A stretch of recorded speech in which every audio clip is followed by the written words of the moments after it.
Good afternoon, everyone, and thanks, Kian, for having me be part of the Cybersecurity retreat this year. It looks like a great lineup, and it's really a privilege to be here. I'm going to take a little bit of time today and talk about a subject that may not be on the top of everyone's mind. We're going to talk about security in several different dimensions today.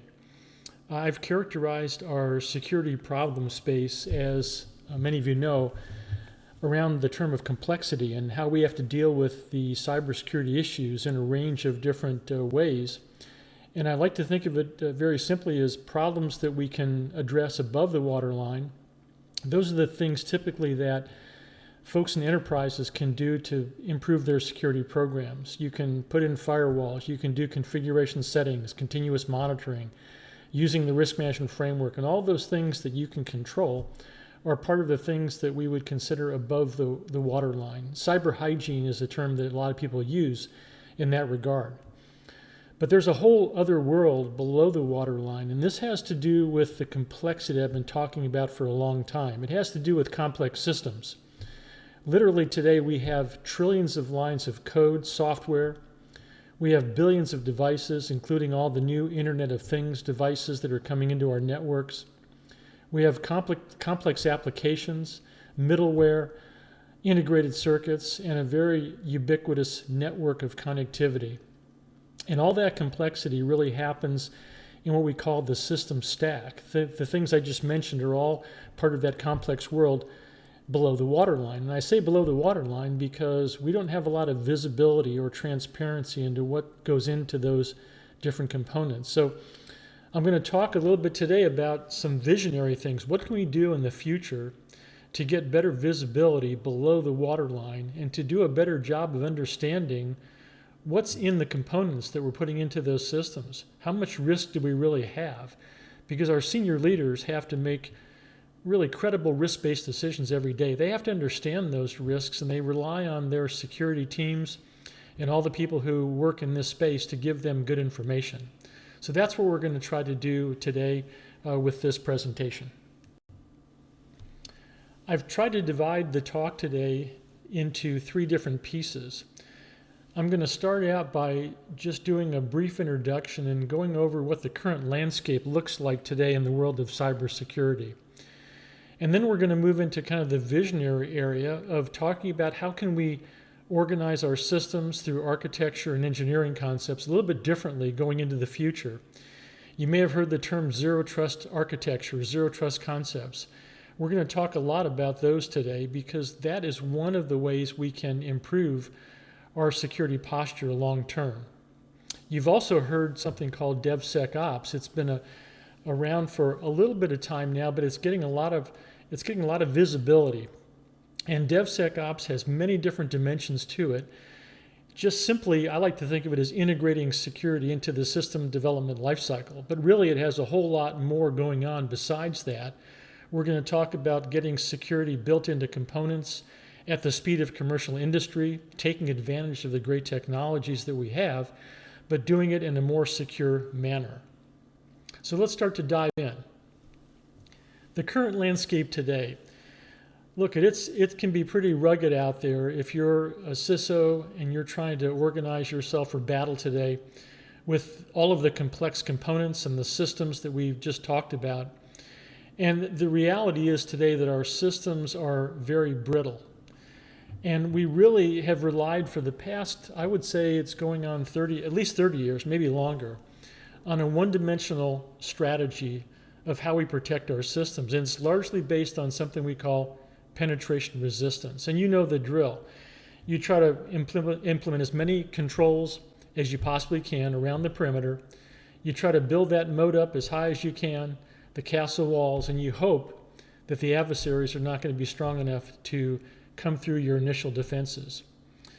But we know that this strategy doesn't always work today because our infrastructure, our systems, especially our critical systems, are highly susceptible to devastating cyber attacks. So that one-dimensional strategy that we've relied on for 3 decades is not really as reliable as we would like it to be. So we need to think differently now and try to come up with a different strategy that can help us build operate and maintain systems that are not only more penetration resistant, but the word you're going to hear a lot about is cyber resiliency. Being able to act like the human body, where you can absorb things and still continue to carry on and not have your capability completely go down the tubes in a devastating cyber attack. So we're going to talk a lot about these things today, and I hope you'll come away with a new understanding of some of the things that you might want to look at in the future to help your systems be better protected. So let's talk a little bit about the adversaries today. What does the threat space look like, and what are we dealing with? The adversaries are literally relentless. They are throwing lots and lots of resources at us with very sophisticated attack tools. The intelligence community uses three characteristics to assess adversaries called capability, intent, and targeting. What is the capability of the adversaries? We know it's very high today. What is their intent, and are they targeting you? And there are lots and lots of big targets within the federal government, some of our agencies, the critical systems that they're running. We have a huge target in the private sector, many of our great companies producing new technologies, the financial industry. There are so many rich targets today. The adversaries really have their pick, and they really go at us 24/7. So how do we deal with these types of attacks, and what can they do to us? Well, for the most part, the attacks really end up in having four different types of consequences. There used to be three, and I added a fourth one that I'm going to talk about today because it's been at the top of everyone's mind in the last couple of years. The first one is stealing information from rich targets. This could be intellectual property, next generation software development things. They could be design documentation from a weapons system in the Defense Department. There are so many different things. Credit card companies, all the Social Security numbers and all the personally identifiable information that people have and are stored in some of the companies.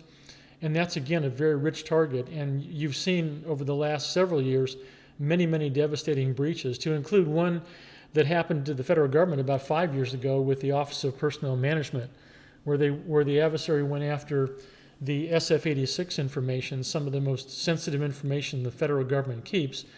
It's all the background investigation information on federal employees who are getting security clearances. So these types of operations are ongoing, and in many cases they will penetrate the system. They'll establish a presence, and you won't even know that the adversary is in your system until it's too late. So this is the kind of thing that we're going to try to address today. How do we do better?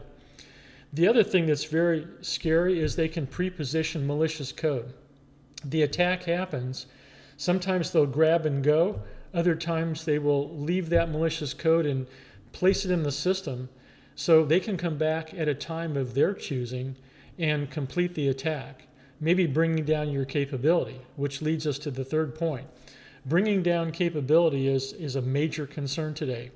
We have a lot of real-time, very critical operations going on in both the public and the private sector. Power plants, for example, air traffic control system. These types of cyber attacks, if they are well placed, can literally bring down these capabilities in a nanosecond. And that's a troubling thing. We have to be able to have our systems be able to absorb these types of attacks and continue to operate even if they're in a degraded or a debilitated state. So the last thing that we have to worry about today is creating deception. With all the social media things that we have today, adversaries can penetrate those different types of media.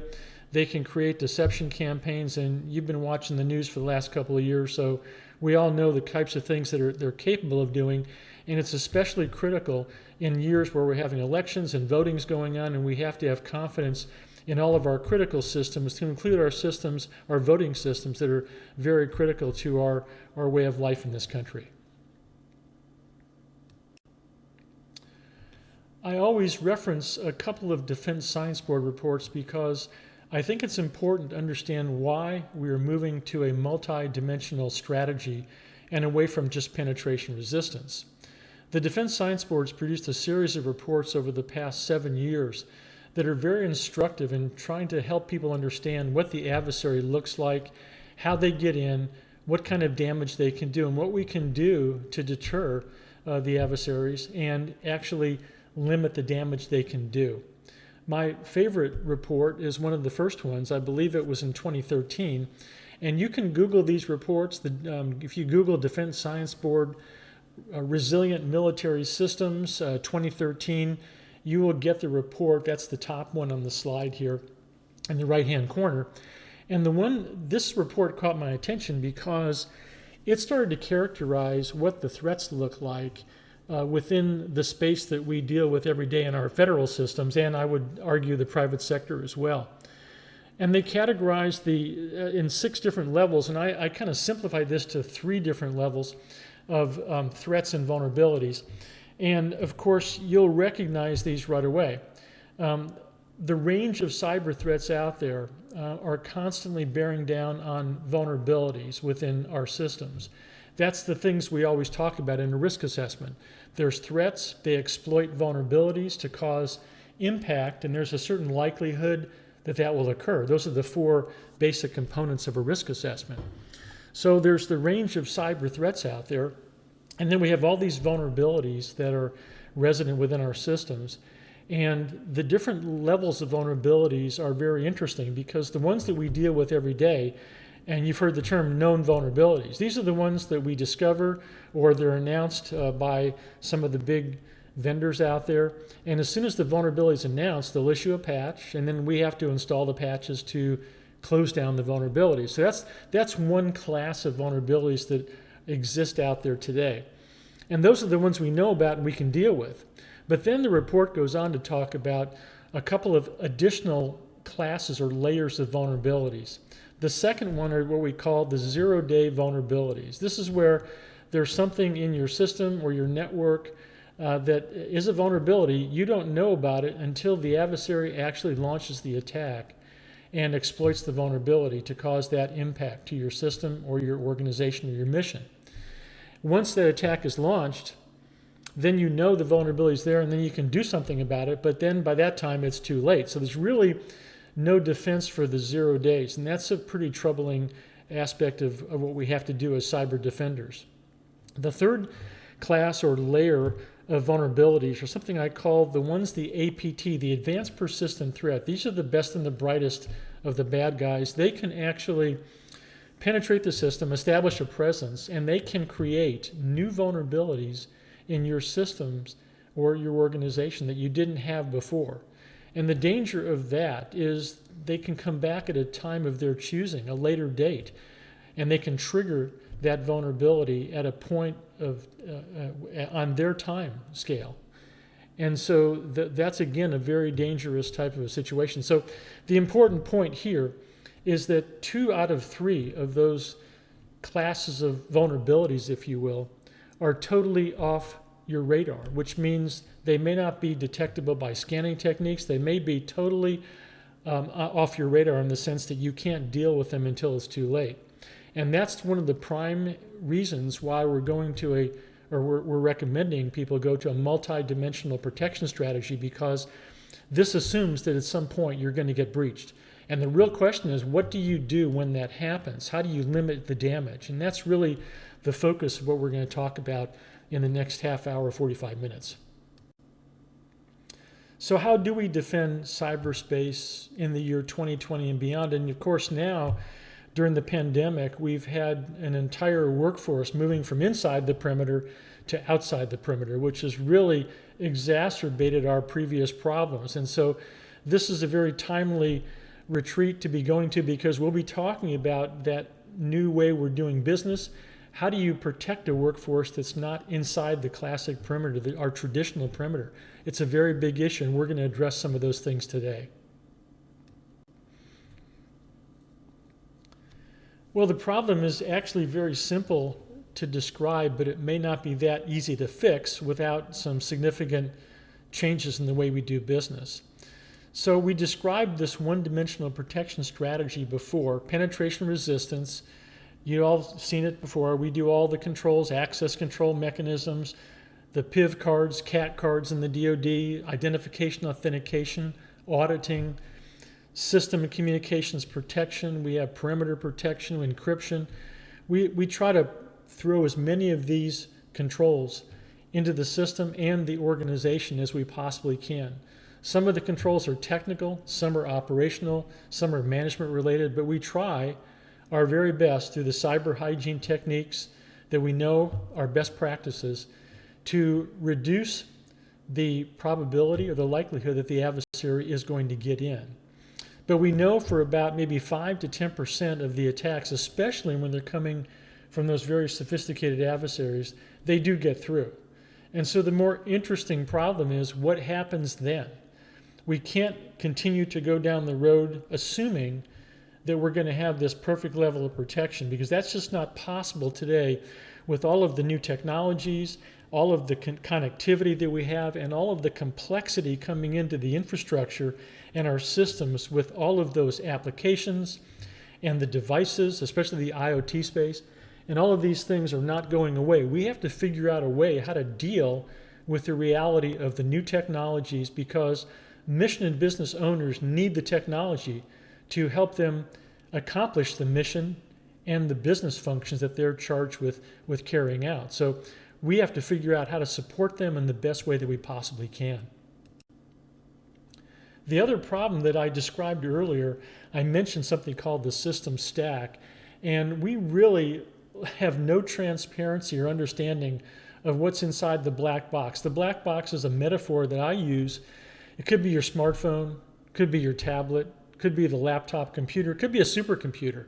But the commonality is, if you look at that box, it looks pretty much the same inside the box. You've got applications, possibly some middleware, applications running on top of an operating system, firmware below that, BIOS, things, all the things that you've heard of on a bed of integrated circuits, and all that is connected ubiquitously throughout this vast network of 4G going to 5G connectivity of networks.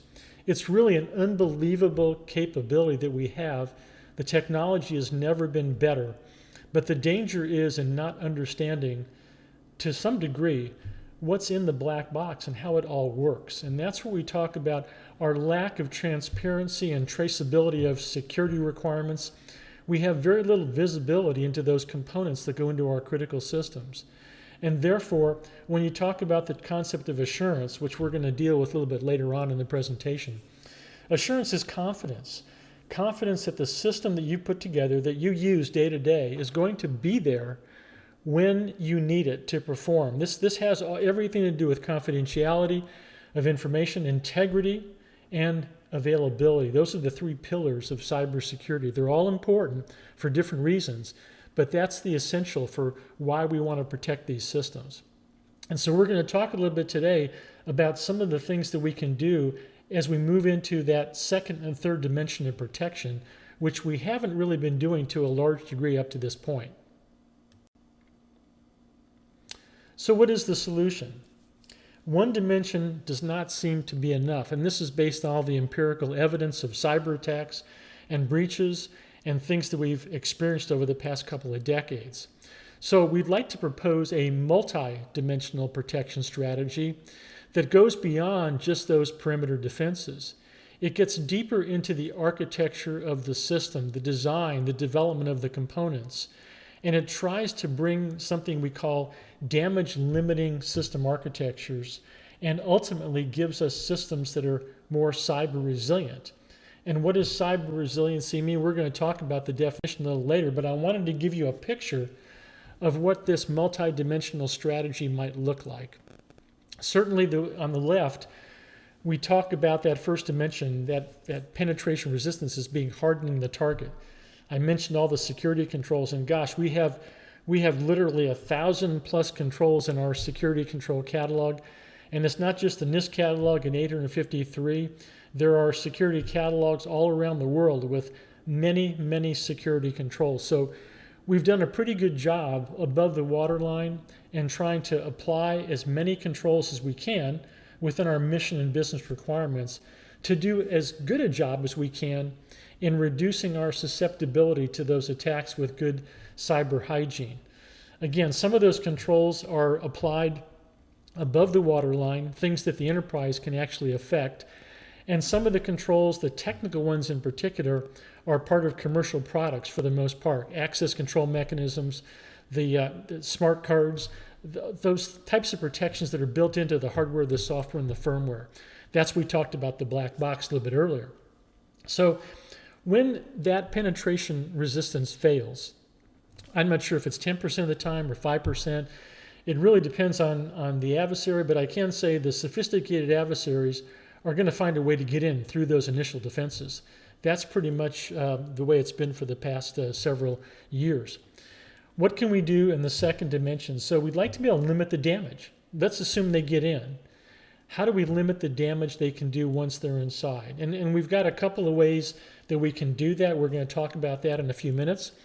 And ultimately, when we have damage limiting architectures, and this could be by applying zero trust architecture concepts, there are ways with virtualization techniques, and we'll talk about those shortly. But ultimately, we're trying to get the system to the point where you can absorb that attack, and the damage is limited to the extent that you can still carry out your critical mission and business operations. And that really starts to look like a system that's more cyber resilient. And again, I use the human body as an example because the human body has a great immune system. It works about 95% of the time. Sometimes you get to a situation where you may get cancer and your immune system not quite strong enough to ward off those cancer cells, or something like the COVID-19 virus where it may overwhelm the immune system until you get a vaccine. But these things, we can learn a lot from the human body, and trying to make systems operate more like the human body where the attacks can be launched routinely. They may even penetrate our initial defenses routinely, but once they're inside, the immune system of that system kicks in, and it doesn't allow that attack to go through the attack sequence to get to the point where it can actually do damage. And that's when you really have a system that we call cyber resilient. Now, this is a definition that we took from one of our special pubs. I'll talk about this special pub a little bit later. This is 800-160, one of our special pubs that deals specifically with cyber resiliency. But the definition is actually fairly simple, and it's got some pretty fundamental concepts. You want to have a system that has the ability to anticipate, withstand, and recover from, and adapt to adverse conditions. These include stresses they could undergo, certainly cyber attacks, or any kind of compromises on the system. And this is really a definition that goes to all the different components within a system, whether it's a small component, small form factor, a smartphone, or a server. All of these things are system elements within that larger construct that we call the system. And we'll, again, talk a little bit more about that in a few minutes. So how do we do damage limitation? Well, we can do it in two different ways. We can do it in time and in space. Certainly, use of virtualization techniques, hypervisors, virtual machine technology. When malicious code gets into a virtual machine, when that virtual machine goes away, so does the malicious code. Although you have to protect the hypervisor ultimately, because that's really controlling the spawning of virtual machines and all the things that control those VMs. We now have been moving into the world of micro-virtualization. We're learning how to virtualize smaller and smaller segments of the architecture.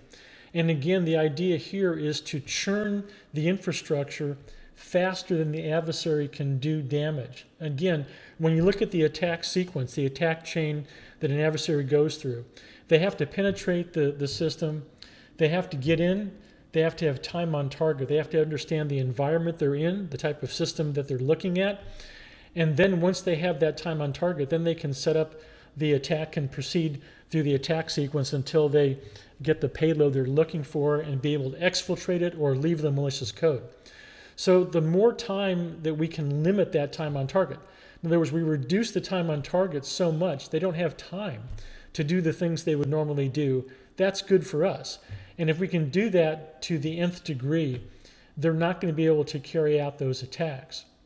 The other thing we can do is try to limit the damage in space, and that means using things like zero trust architectures. We want to be able to slow down the lateral movement. Once the adversaries get inside, they can move from component to component. They can even jump across system to system in a transitive attack. So if we can slow them down and make it very difficult for them to proceed across that system or from system to system, then that's good for us again.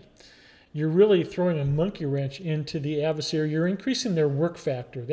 And you try to increase that work factor so much that it's just not worth their effort to proceed any further. And the way we do that, I mentioned zero trust architectures. We're going to talk a little bit about zero trust concepts and how some of those things can be employed today in your enterprises. And we have some classic things that go back to some of the fundamentals of cybersecurity. Domain separation, network segmentation. In other words, you try to separate your components into smaller and smaller pieces so you can add additional protections to those segments of those domains that are more critical. They're more valuable. And now, just like we did with micro-virtualization, we're actually moving into the world of micro-segmentation. We're actually being able to define smaller and smaller segments in that regard. So it really is going to make the adversary's lateral movement very difficult. And then you could also conceive of combining the virtualization techniques with the zero trust architecture techniques. So now you are bringing a 1-2 punch to the adversary. So the bottom line is, it doesn't stop everything we're doing today with cyber hygiene. You always want to do that first. Protect the enterprise, do everything you can with all the best practices and technologies, with scanning and all the things that we know how to do. Threat hunting is another one coming up now, deception techniques. But it's going to be even better if we can take that first dimension and we can strengthen it with the second dimension of damage limitation, both in time and in space. Ultimately, as I said before, we take that second dimension, and once we do that, and we'll talk a little bit about cyber resiliency, some of the different concepts and techniques you can use to get that third dimension activated. That's kind of the ultimate goal we want to achieve as the 3 dimensions. But kind of circling back now on how do we deal with these zero trust architecture concepts. It's a very interesting concept. It's been around for quite a while, but it's gaining a lot of visibility today. And there's actually many companies now that are providing zero trust solutions, zero trust architecture solutions. So it's important, again, from a strategic perspective, to understand these concepts and how they can actually benefit an enterprise today. And we realize that, most of the organizations who are on at this cyber retreat today, you have an installed base of stuff that you already own and operate. So this is not going to necessarily happen overnight. It's like moving to cloud computing. That didn't happen overnight. It takes a while. It's not just moving all your current data up to the cloud. You actually have to restructure some of your business, your mission operations in order to take advantage of that cloud technology. The same thing's going to be true with zero trust concepts, zero trust architectures.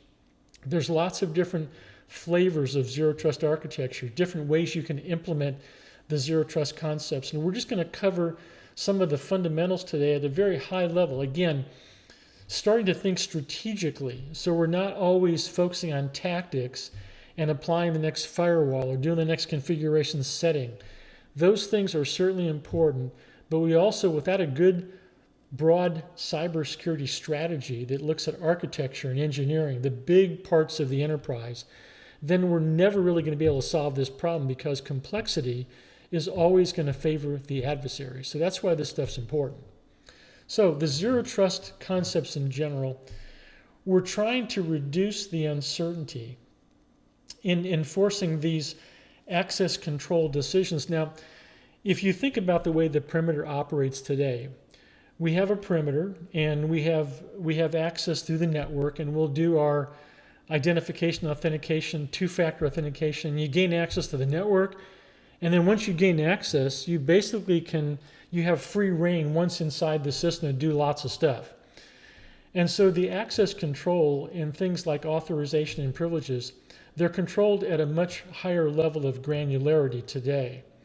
And that really is not a bad strategy, but if you look at what's happened recently with the COVID-19 and all the massive transition from inside the boundary to the telework and moving the entire workforce, for the most part, outside the perimeter, Now you've got people trying to get into that network and trying to do all their normal work with all the different applications and components inside the network.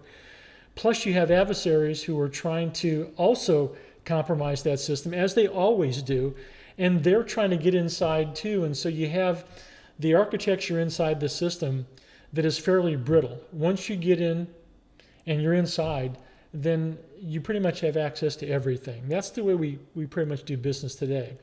Now, how do we want to change that? So what does Zero Trust bring to this discussion? Well, a Zero Trust architecture is the implementation, if you will, of the Zero Trust concepts that we're going to talk about in a few minutes.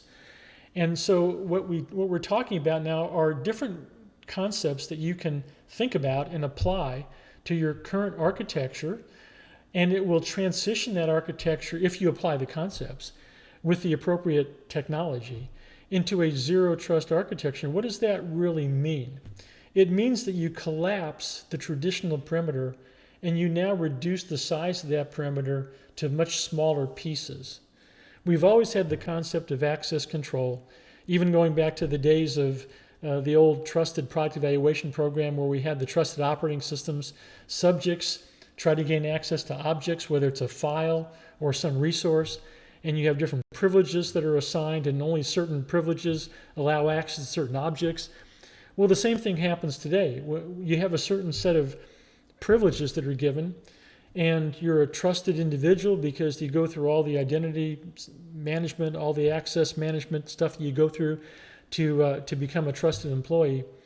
But once you get access to everything. So now think about the perimeter being collapsed, and every resource, whether it's every file or every service, every component, it's an individual resource. And you as an individual are trying to get access to not just a single resource, the system writ large. You're now going to try to gain access to a series of resources inside the perimeter.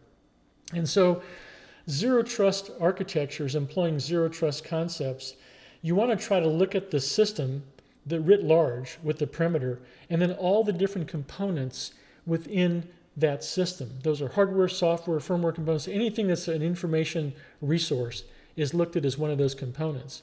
You want to look at the relationships between the components. You want to look at the workflow within the organization.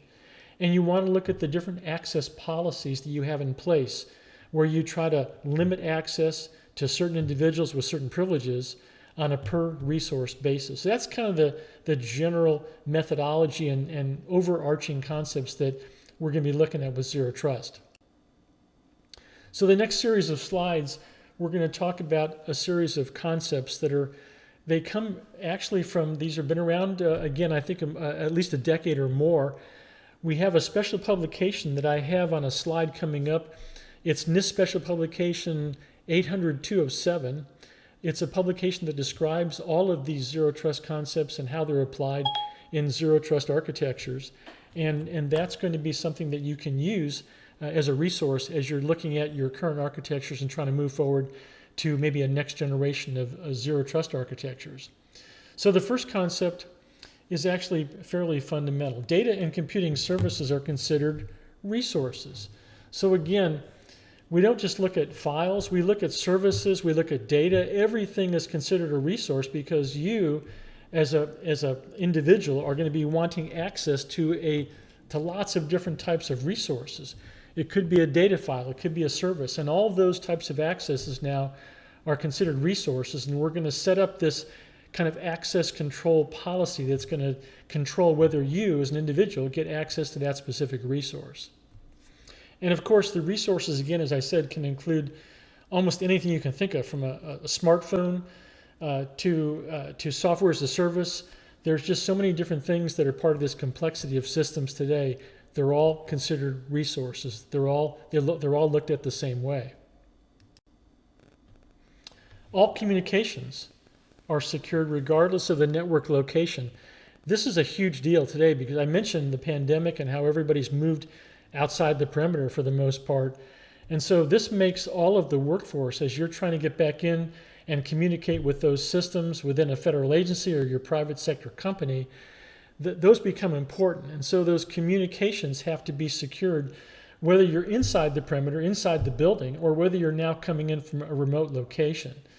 And again, this is fundamentally different than the way we look at things today. Your network location previously implied a level of trust. You logged into the network, and once you did that, you had some level of trustworthiness that was assigned to you, and you could operate pretty much with impunity when you were inside that network. It doesn't work that way with zero trust. Everybody has to establish that level of trust, whether you're coming from inside the network or whether you're coming from outside. And you can see how this is going to play against adversaries as well, because they may be coming in just like the folks, the good guys side, and they're going to run into those same barriers inside the system with this multiple barriers of all these resources now having to have individual access requests. Again, everything's treated as resources, and you're getting these accesses one at a time as you go through. Let's take a look at the third zero trust concept. Access to individual resources is granted on a per session basis. There's a couple of important concepts here. We talked about the requester. You as an individual coming in and wanting access to a certain resource. The trust in that requester, the trust in you, is evaluated before access to any resource is granted. No matter how small the resource, the trust is going to be granted only or the access is going to be granted, I should say, only after the trust has been established in you. Now, that means it's granted on a per session basis. It doesn't mean it's in real time, but that means that sometime within some time frame, the trust in you has been established. And so that's going to be important as you go through and implement the zero trust architecture, moving from resource request to resource request. Now, the other important concept here is this is all about authentication and authorization.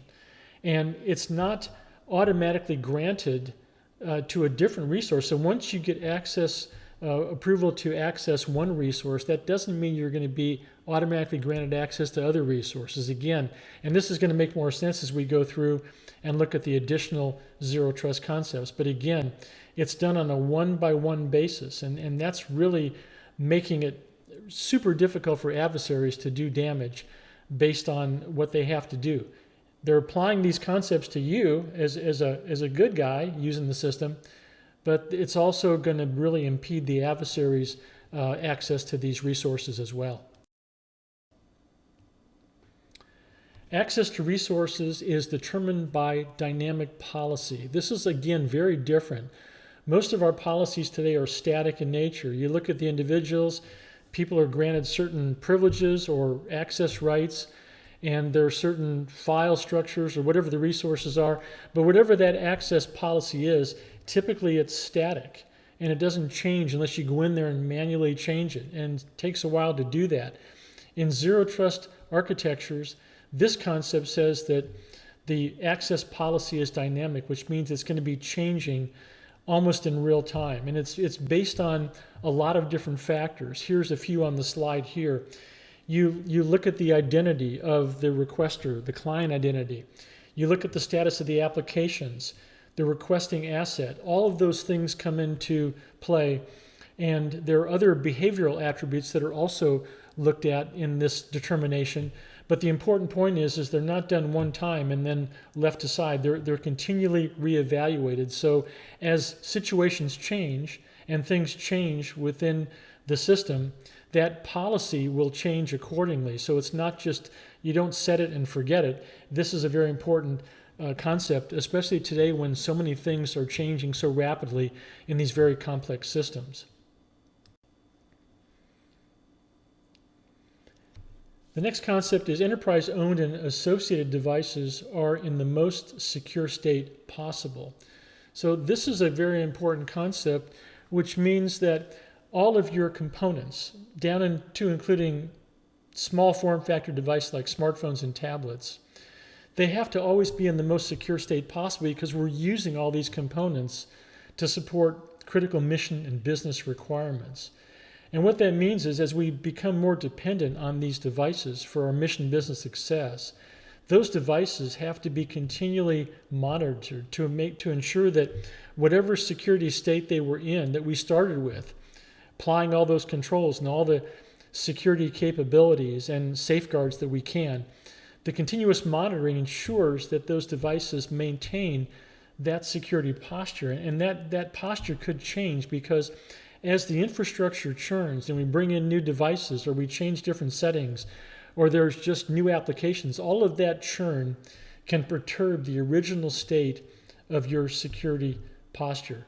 And that's important to maintain over time. So we have to really be in the whole notion of ongoing monitoring, continuous monitoring. DHS has done a fantastic job with their continuous diagnostics and mitigation program. Those technologies now are widely available. So we're really doing a much better job of understanding what is continuous monitoring, how do we apply those concepts to a large and complex infrastructure. Next concept, resource authentication and authorization are dynamic and strictly enforced before access is allowed. So again, this is if you think of this as dynamic in the sense of that we are constantly re-looking at the people who are requesting access to resources, the state of those resources. We're scanning the system, we're assessing the threat space, we're continually reevaluating the trust we placed in the individuals through all the things that we're observing as we go forward in time. And we're recycling all of that knowledge back into these ongoing access control decisions. So again, as you would expect, to make zero trust concepts real in a zero trust architecture, you can see that things like identity, credential, and access management systems and asset management systems are really kind of foundational pieces of zero trust architectures. You have to have those pieces in place. They have to be mature, they have to be robust, or otherwise none of this is going to work very well.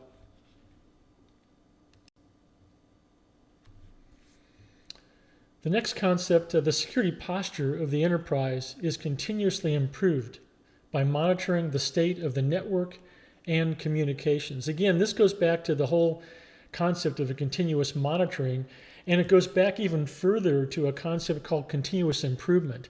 That's a time-tested concept, whether you're building software or an automobile or anything in an engineering process. Continuous improvement is, if that's built into that whole process, you get better quality products, and you can also react to changing conditions over time. And so we not only want to make the infrastructure, the enterprise architecture, the zero trust architecture better over time, and that happens, we want to do that, plus we want to have the ability to monitor all of those changing conditions that are going to cause us to react in some way and make some changes. So again, all of these concepts are built into this whole large set of concepts that we call zero trust, and they're articulated in this notion of a zero trust architecture. Well, we've looked at the zero trust architecture concepts, and now it's time to see how you can actually apply those concepts in a zero trust architecture. So where does that all happen? Well, this is going to be my shameless plug for one of our other special publications. It's been out since 2016. It's the Special Pub 800-160 Volume 1, and this is our Systems Security Engineering Guidance document. A very important document. It's not used as widely as I would hope because it's really for system security engineers, but if you're looking at a strategic change in your enterprise architecture, knowing this document exists and what's in it is the first step. And just to give you a little brief background, since 2012 we've been working in our engineering project to try to capture the best practices of system security engineering for the past 40 years.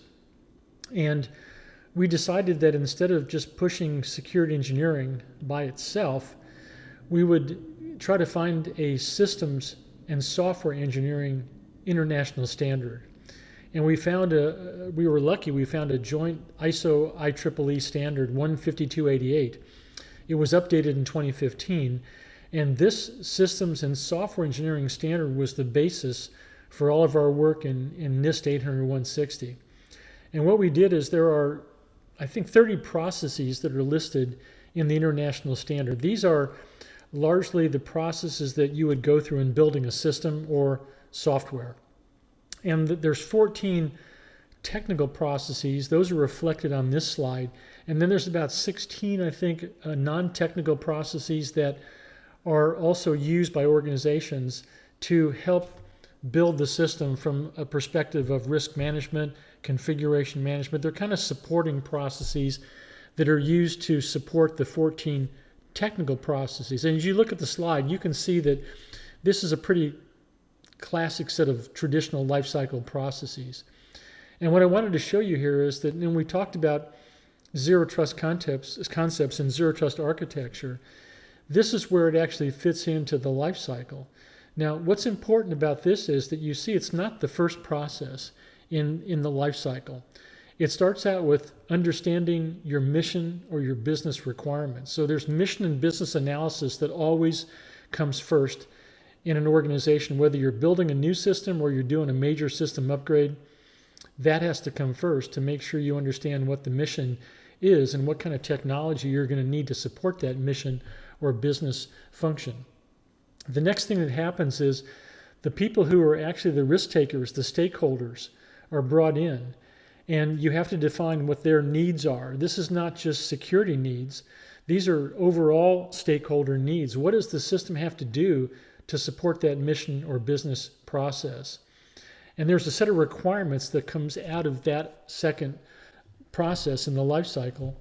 It's a set of system requirements, and within that set of system requirements, there is a subset of requirements called security requirements. And now we also define privacy requirements. That's equally important. So by the time you get to the architecture definition, say it's enterprise architecture or you're looking at a zero trust architecture, you should have done a lot of preparatory work to ensure that you've defined very clearly and completely what the mission business looks like, what your stakeholder needs are, and what your overall system requirements and your security requirements look like. And those security requirements and system requirements that are going to drive the architecture definition. So in this particular case, all of the zero trust architecture and those concepts that we talked about earlier can be brought into the life cycle when you make your architecture definition. Now, it's true that most of you probably have legacy systems across the enterprise. So you're not going to just rip everything out and put in a new set of stuff. You don't have the resources to do that. But what you can do, using these different processes, they look like they're sequential, but you can actually jump in. They're kind of cyclical. You can jump into any process anytime and make improvements to what you currently have in your legacy infrastructure. So for example, if you've already gone through those first three process steps and you're confident that you have a good set of system requirements and you have a current architecture, you can then start to plan on a transition from the current architecture and maybe gradually transitioning to a zero trust architecture. And there are lots of different ways to do that. There are many different vendors and commercial products now that are offering zero trust architecture components. And so this has to be very carefully thought out to make sure it fits in with your current resources. And of course, you don't want to have a lot of disruption in the mission or business as you're going through the transition. So again, it's kind of like going to cloud computing. You have to understand what your mission business processes are. You have to understand how the cloud technologies can help you improve those mission business processes. And then you have to go through a very logical, disciplined, and structured process in making that happen. And it may take several years to actually get to the end state. But then once the architecture definition is in place using zero trust concepts, you then can go into the implementation aspects where we talk about design, how the different components are designed, how they're brought together, how the relationships among the components. And then all of that goes through the classic life cycle of implementation, integration where the components are brought together. And then you go through a set of very important processes before you go into operation or before you actually make those significant changes to the architecture and the system is verification and validation. Did the system components, are they built correctly? Did you put all the pieces together correctly so they operate as they're intended? And then validation, does the system actually perform as it was intended to perform? Again, is it fit for purpose? So again, all of these lifecycle processes are defined in 801.60 all the way through operations, maintenance, and disposal. And again, when we start to get to operations and the kind of the right-hand side of the life cycle, we're going to talk more about that with DevSec Ops and all the new thinking that's coming out of that world. So I would highly encourage you to take a look at NIST 860 Volume 1. There is an OMB policy, by the way, that requires the use of 801.60 Volume 1 if you are building a system or upgrading a system that has to do with high-value assets. And again, this is going the extra mile to make sure that when you build a system involving high-value assets or critical systems, critical assets, or you're doing a major upgrade, that you're thinking about all of those things below the waterline where the adversary is actually going to be operating. And you're being proactive in order to do better engineering, better architecture. All of those concepts allow you to implement that three-dimensional strategy where now you're not just stopping the bad guys at the front door. Once they come into the house, every room in that house is strengthened. And it's like having a vault in every room. They've got to really try to get access to every one of those vaults in every room, and it's going to be miserable. That work factor is going to go off the charts for the adversary. So again, these are just some tips that you can actually apply. Many of our guidance documents are already written. They're already there for you to use and to implement at the time of your choosing. I mentioned earlier all the concepts that we talked about, the zero trust concepts, the zero trust architecture. It's a lot to take in one presentation. So if you took some good notes, really that's good. That's a good start. And then you can follow up with that. You can go to our website. And again, my last slide has our website and all of our resources on that website, all the publications, the FIPS, the special pubs, the IRs, the NISTers. And this one in particular addresses zero trust architectures. It was written by one of my colleagues, Scott Rose. It's SP 800-207. It's in a final draft state right now, but the information is very relevant. It's going to really crystallize everything I talked about earlier. This is the URL for the website, and I would strongly recommend that even if you're not an engineer, this applies to 800-160 Volume 1 or this document or the second volume of 800-160. You can read the first couple of chapters even if you're not a systems security engineer and just understand the overall content, why it's important, and who you need to get in your organization to make these things happen. Knowing the right people to hire, to bring on board can mean the world of difference when you try to implement these new types of concepts and architectures. And again, they do take a certain set of skills to do that. And that's necessary because protecting systems has never been easy. It requires a lot of effort, but the stakes are also very high. The adversary has a lot of resources. They have very good technologies to try to penetrate these systems. So we have to bring our A game to below the waterline to really make a difference and protect these systems. This is the other publication we just talked about, 801.60 Volume 1. This is the one that defines all 30 of those lifecycle processes. And every one of those we reference first and foremost, all 30 processes, the system engineering processes are referenced in our publication. And what we do is for every one of those 30 processes, we build out all of the security considerations. So on that previous slide, I showed you the 14 technical lifecycle processes. Every one of those has a whole list of security considerations for each of those steps. So when you're in the architecture phase, or you're in the design phase, or the integration phase, you can go right to 801.60 and you can find the appropriate activities that your security engineers can consider as they work with the system engineers to help bring security into that system from the start. Building security in is the way to go. And again, our URL is on the same slide right here. You can go right to our NIST website and download this publication right away. And they're all free of charge, by the way. You've already paid for them as taxpayers, and we're just happy to be able to bring this information to you. I want to move on to the last segment of our presentation today. We talked about zero trust. We talked about some of the things you can do in limiting damage and things of that nature, the three dimensions of security. And I want to talk about something really important now. This is a relatively new area called DevSec Ops. And again, DevSec Ops has a lot of different definitions. It's a buzzword in some cases still. It's an emerging area, field. It's been around a while, but yet it's now really picking up some steam. And I think it's building on some of the concepts that were developed around something called DevOps. It's recognizing a lot of important things are going on in the way systems and software and components are being developed today.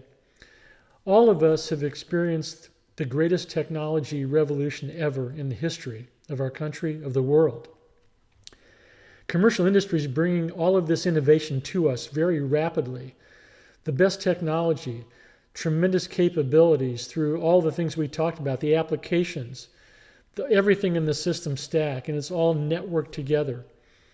All of that complexity is going through a life cycle process. And now the speed at which industry is moving is breathtaking.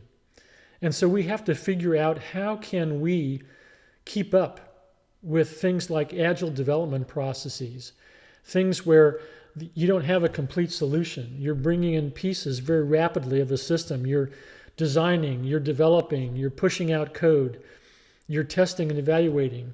You're coming back, you're implementing, you're pushing it to the ops side of the house. You're coming back and adding more and more things. This is a very fluid environment, and it's a sea change in the way we're doing business today. And so I think this is an opportunity for us looking at what DevSec Ops is and how we can capitalize on this new emerging set of concepts and principles in DevSec Ops and really move the bar up with regard to security. Now, security has a lot of different components to it, as you know. If you go back to the old common criteria when it first started, ISO 15408, the international standard, it has actually three parts to the standard. The first is the general model of common criteria, and then there are two volumes that deal with security functionality and security assurance. Security functionality are the functions that go into the systems that help provide protection, access control mechanisms, encryption, auditing functions. All of those types of things are security functions that are buried in the hardware, the software, the firmware, and all of the system stack, so to speak. Then there's the notion of security assurance. You don't hear a lot about security assurance today. You used to hear a lot about it a couple of decades ago, but it's kind of off the radar now. And it really has two pieces to it. What does a developer do through the use of best practices like secure coding techniques to build better software, better systems, things that a disciplined and structured lifecycle process. In other words, the concepts and the principles that you apply during a structured, disciplined lifecycle process and all the best practices, that's what the developer does to bring you a better system, higher quality system. What does that really mean?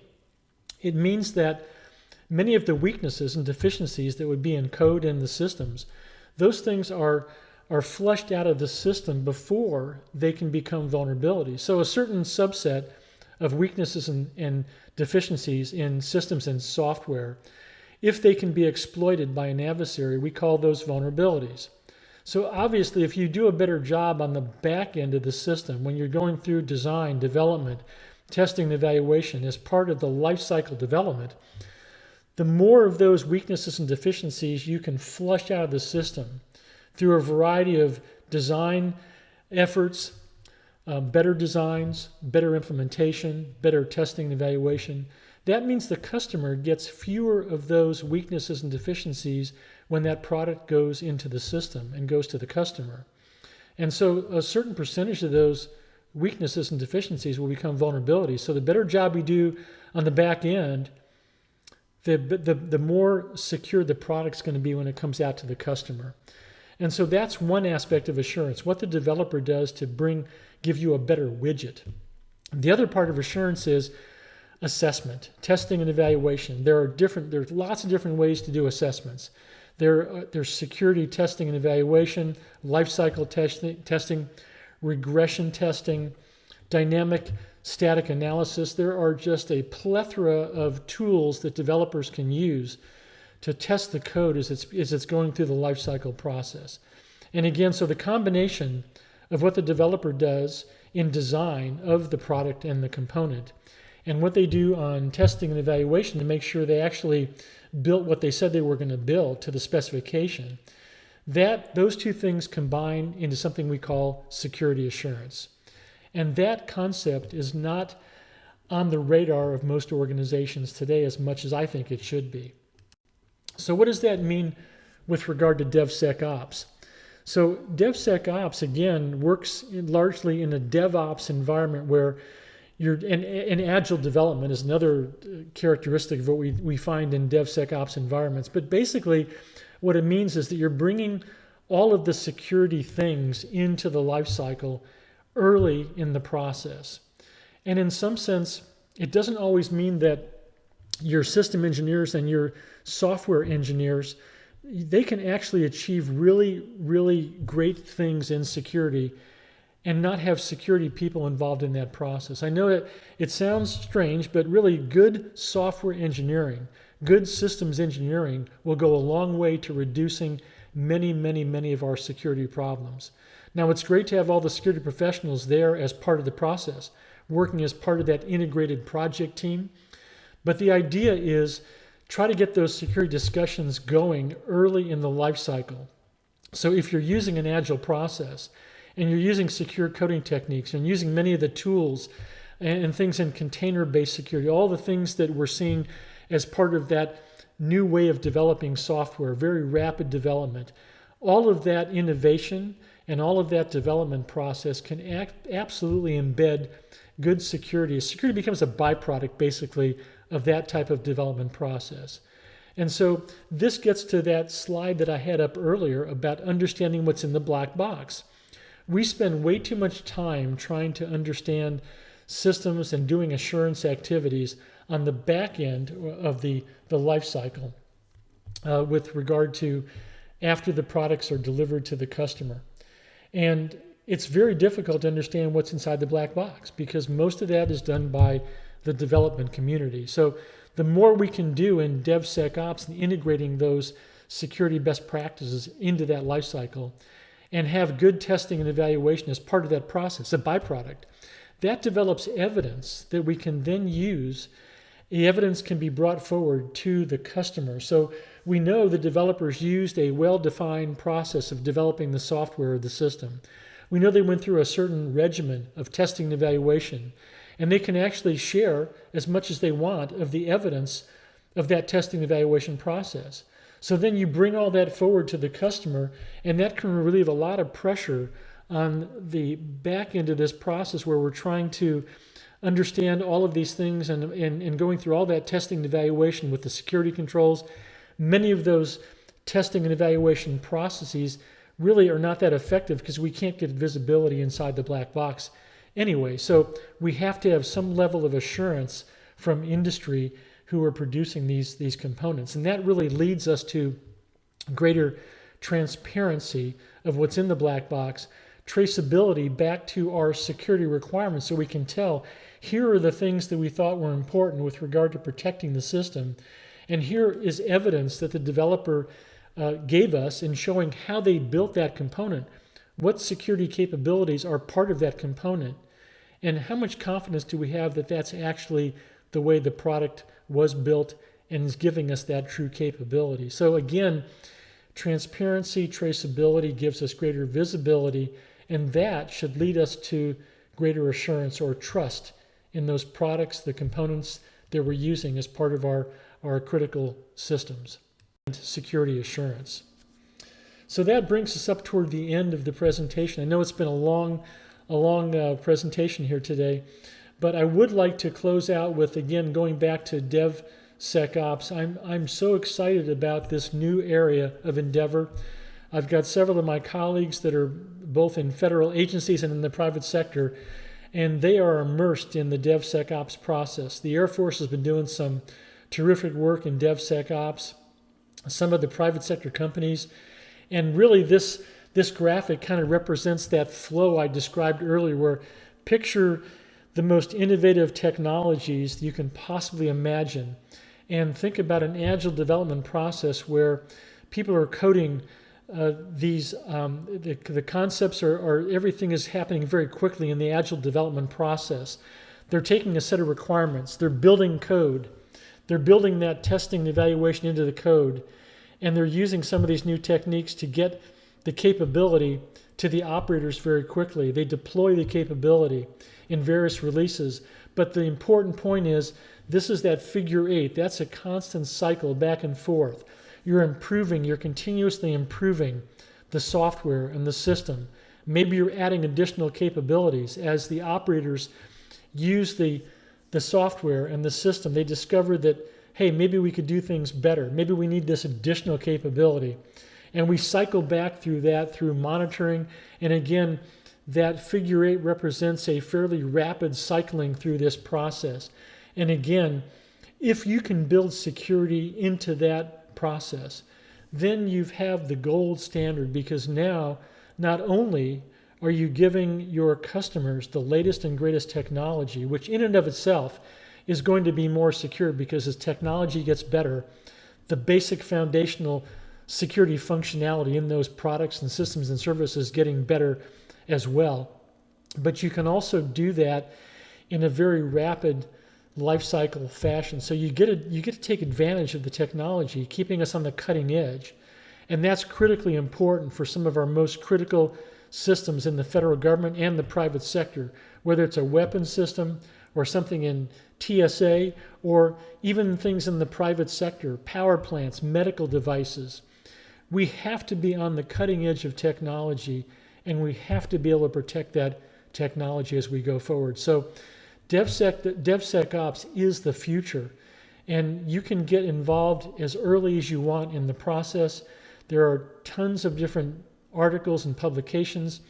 At NIST, what we would like to do in the next year or so is to define a DevSec Ops framework that would take advantage and explain all the different types of concepts that are out there in industry, in the federal government, bring things together in kind of an explainable framework that would make sense to both senior leaders and the actual implementers and developers along the way.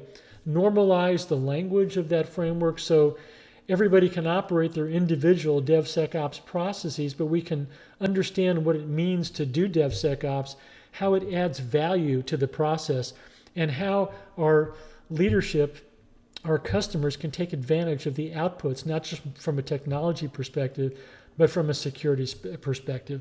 That's the future. I'm excited to be part of that, and I can't wait to see how things are going to turn out. So with all that, we are up against about an hour and 20 minutes here. So I am going to go to my final slide. This has everything you need to know about how to get in touch with me and all of my colleagues at NIST. I'll start with my email address there. I publish my cell phone on all of my presentations. My cell phone operates 24 hours a day, 7 days a week. I consider every one of you out there as my customer, whether you're in the federal government or the private sector. You're all taxpayers. You all pay for my salary, and you pay for us to make and produce all these publications. So if you've got a problem and if you've got a question, don't hesitate. Send me some email or hit me up on my mobile phone. I'll be glad to chat with you. I'm also on LinkedIn and Twitter. I try to use LinkedIn and Twitter to announce our publications as they come out, giving you pointers. So please follow me on both of those social media platforms if you want to get some early warnings on what's coming out and what to look for. And again, if you have any comments on our current publications or publications that are in draft, you can send those comments to seccert@nist.gov. It's kind of a general email address that takes in all the comments, and we sort through them all. And we take every one of your comments very seriously, and we try to use that feedback to build better publications for you. And then the mother load of information for you is at csrc.nist.gov. That's our portal for all of our publications, our special publications, our FIPS, our NISTers. We have white papers up there. We have our frameworks. Everything is there. One-stop shopping. Our brand new privacy framework is there. And I highly encourage you to take a look at that website. Again, it's all free. It's there for you to pick and choose through it and see what you want, take what you need, And I wish you all the best of luck. And again, it's been an honor and a privilege to be part of this cybersecurity retreat. Thanks, Kian, for all the work that you do. And thanks for all my colleagues that are part of the retreat today. And thanks to all of my customers out there and all the folks who are out there every day trying to make cybersecurity better for everybody. It's been a pleasure, and I will talk to you all very soon.